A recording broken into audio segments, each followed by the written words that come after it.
Good morning everyone. Today we see the particular features of the ilium.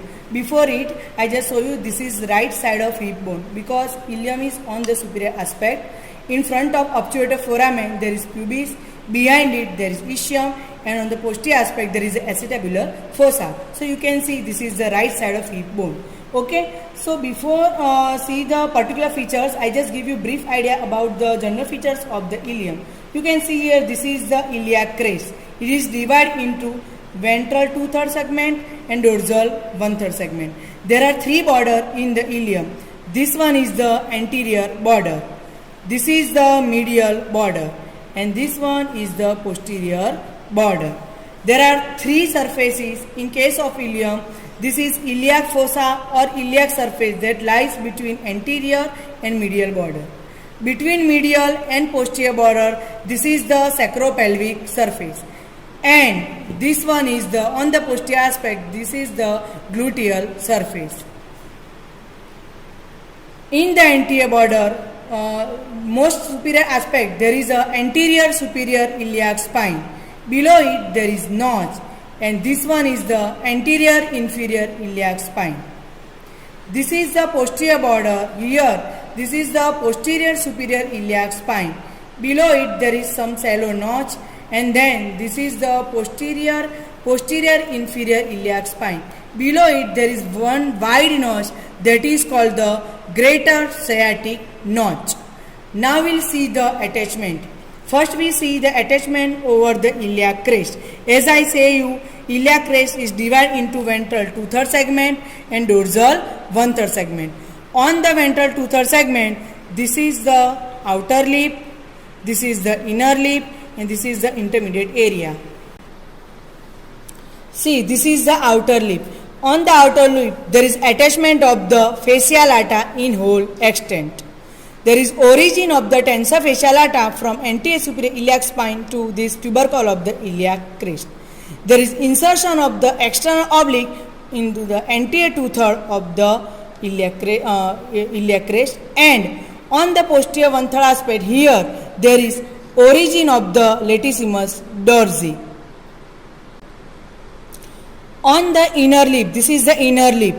On the anterior aspect, there is anterior 2/3, there is origin of the transversus abdominis muscle, and on the posterior aspect, there is a origin of the quadratus lumborum muscle. Okay, and attachment of the thoracolumbar fascia around the attachment of the quadratus lumborum muscle. Now this is the intermediate area. Intermediate area of iliac crest gives origin to the internal oblique muscle in its anterior 2/3. That's all about the attachment of the iliac crest. Now about this posterior 1/3 part, that is the dorsal segment. Dorsal segment has this lateral slope and medial slope. Lateral slope gives origin to the gluteus maximus muscle. This medial slope gives origin to the erector spinae muscle. Intraosseous sacroiliac ligament and dorsal sacroiliac ligaments are attached over the medial margin deep to the attachment of the erector spinae muscle.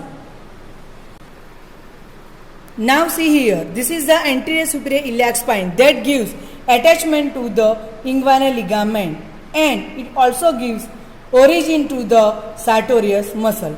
Now this is the anterior inferior iliac spine that gives attachment to, means origin to the straight head of the rectus femoris, and rough lower part of this anterior inferior iliac spine gives attachment to the iliofemoral ligament. Now we will see the attachment over the posterior border. See, this is the posterior border. Over the, just above the greater sciatic notch, here there is a attachment of the sacrotuberous ligament, and origin of the some fibers of the piriformis from the upper part of the greater sciatic notch from here. Now we will see the attachment over the surfaces of the ilium. See, as I told you, this is iliac fossa that lies between anterior border and medial border. This iliac fossa, upper 2/3 of the iliac fossa gives origin to the muscles, that is iliacus muscle, and this iliacus muscle is covered by the fascia iliaca. Now, between the medial border and this posterior border, this is called the sacropelvic surface. This sacropelvic surface again divide into three parts. This upper part, that is called the iliac tuberosity. This L shape, that is auricular surface, and this one is the pelvic surface. Now we will see the attachment over this sacropelvic surface. See, on the iliac tuberosity there is attachment of the introsseous sacroiliac ligament in the greater part, dorsal sacroiliac ligament posteriorly, and iliolumbar ligament superiorly. So three ligament is there. Again I repeat, introsseous sacroiliac ligament in the most of the part, dorsal sacroiliac ligament posteriorly, and iliolumbar ligament superiorly. See, then this is, as I told you, this is L-shaped auricular surface that has attachment with the sacrum to form the sacroiliac joint. And sacroiliac joint, as you know, it is an plain variety of the synovial joint. Rest of this surface, that is the pelvic surface, gives origin to the obturator internus muscle. Now we will see the attachment over the gluteal surface. See, this is the gluteal surface. You have already learned the gluteal surface is divided into four areas by three gluteal line. We first revise. See, this is the posterior gluteal line that arises from 4 cm behind from the posterior superior iliac spine and reach up to the greater sciatic notch. This is the anterior gluteal line.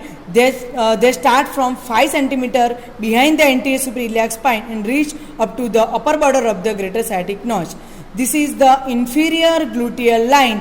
They start from the anterior inferior iliac spine and meet to the border to the greater sciatic notch. So, because of these three lines, this is the inferior gluteal line, this is the anterior gluteal line, this is the posterior gluteal line. The gluteal surface is divided into four areas. The area behind the posterior gluteal line means this area gives origin to the gluteal maximus muscle. The area between this anterior gluteal line and posterior gluteal line, this area gives origin to the gluteus medius muscle.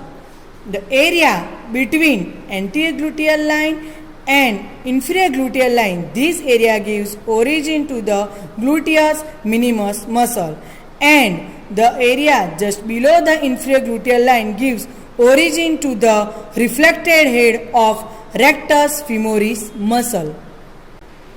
So we have seen over the anterior superior iliac spine there is attachment of one ligament, that is inguinal ligament, and muscle is sartorius. Over the anterior inferior iliac spine there is attachment of one muscle, that is straight head of rectus femoris, and ligament is iliofemoral ligament. Over the posterior superior iliac spine there is attachment of muscle, that is gluteus maximus, and ligament is sacrotuberous ligament. Over the posterior inferior iliac spine, here at the lower part there is attachment of the piriformis muscle, and ligament is sacrotuberous ligament. And now something important related to this greater sciatic notch. See, greater sciatic notch is converted into greater sciatic foramina by two ligaments, that is sacrotuberous ligament from sacrum to tuberosity, iliac tuberosity, and sacrospinous ligament, that is from sacrum to this ischial spine.